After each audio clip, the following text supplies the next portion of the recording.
तो मित्रों जीपीआरबी એટલે કે ગુજરાત પોલીસ ભરતી બોર્ડ દ્વારા કુલ 12733 જેટલી જગ્યા પર પોલીસ કોન્સ્ટેબલની પોસ્ટ પર ભરતી બહાર પાડવામાં આવેલી છે। હવે આ જે ભરતી છે તેમાં જો તમારે અરજી ફોર્મ ભરવું હોય તો ઓનલાઈન અરજી ફોર્મ ભરવાનું રહેશે।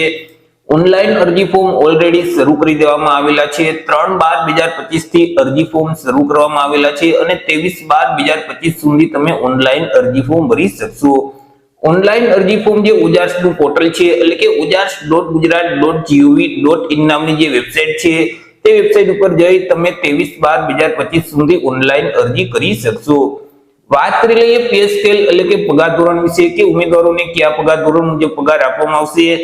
તો ઉમેદવારોને પ્રથમ 5 વર્ષ સુધી તો ફિક્સ પગાર મળવાપાત્ર થશે। દર મહિને ₹26,000 ફિક્સ પગાર આપવામાં આવશે। 5 વર્ષ પૂરા થઈ જશે એટલે પે મેટ્રિક લેવલ 2 મુજબ ઉમેદવારોને પગાર છે તે મળવાપાત્ર થશે। એટલે કે ₹19,900 થી લઈ અને 63,200 મુજબ પગાર ધોરણ છે તે મુજબ ઉમેદવારોને પગાર આપવામાં આવશે। ચર્ચા કરી લઈએ એજ્યુકેશન ક્વોલિફિકેશન એટલે કે શૈક્ષણિક લાયકાત વિશે કે અરજી ફોર્મ ભરવા માટે ઉમેદવારની શૈક્ષણિક લાયકાત કેટલી હોવી જોઈએ। તો કે ઉમેદવારોએ કોઈ પણ સરકાર માન્ય બોર્ડમાંથી ધોરણ 12 ની પરીક્ષા અથવા તો તે સમકક્ષની પરીક્ષા પાસ કરેલ હોવી જોઈએ। જે ઉમેદવારોએ ધોરણ 12 ની પરીક્ષા પાસ કરેલ છે તે ઉમેદવાર આ ભરતીમાં અરજી ફોર્મ ભરી શકશે। વાત કરી લઈએ એજ લિમિટ એટલે કે વય મર્યાદા વિશે કે અરજી ફોર્મ ભરવા માટે ઉમેદવારની ઉંમર કેટલી હોવી જોઈએ। તો કે ઉમેદવારોએ અરજી ફોર્મ ભરવાની જે છેલ્લી તારીખ છે 23/12/2025 તો આ તારીખને ધ્યાનમાં રાખી પોતાની ઉંમરની ગણતરી કરવાની રહેશે। 23/12/2025 ના રોજ ઉમેદવારની જે ઉંમર છે તે ઓછામાં ઓછી 18 વર્ષ અને વધુમાં વધુ 33 વર્ષની હોવી જોઈએ।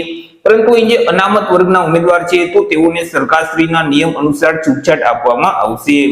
વાત કરી લઈએ અરજી ફી વિશે કે કયા ઉમેદવારોએ કેટલી અરજી ફી ભરવાની રહેશે। તો એ સામાન્ય વર્ગના જે પુરુષ અને મહિલા તમામ ઉમેદવાર છે તેઓએ અરજી ફી ભરવાની રહેશે। અરજી ફી તરીકે ₹100 છે તે ભરવાના રહેશે। અરજી ફી તમારે ઓનલાઈન જ ભરવાની રહેશે। તમે net banking, credit card, debit card કે યુપીઆઈ ના માધ્યમથી અરજી ફી ભરી શકશો।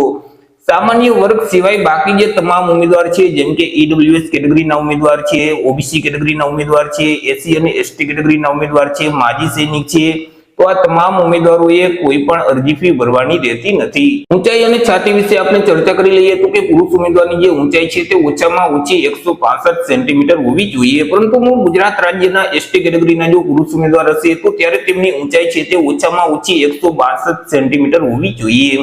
છાતી વિશે વાત કરીએ તો તમામ પુરુષ ઉમેદવારની જે ફુલાવ્યા વગરની છાતી છે તે 79 સેન્ટીમીટર જ્યારે ફુલાવેલ છાતી છે તે 84 સેન્ટીમીટર હોવી જોઈએ। ફુલાવ્યા વગરની છાતી અને ફુલાવેલ છાતી આ બંને વચ્ચે ઓછામાં ઓછો 5 સેન્ટીમીટરનો ડિફરન્ટ આવવો જોઈએ। મહિલા ઉમેદવારની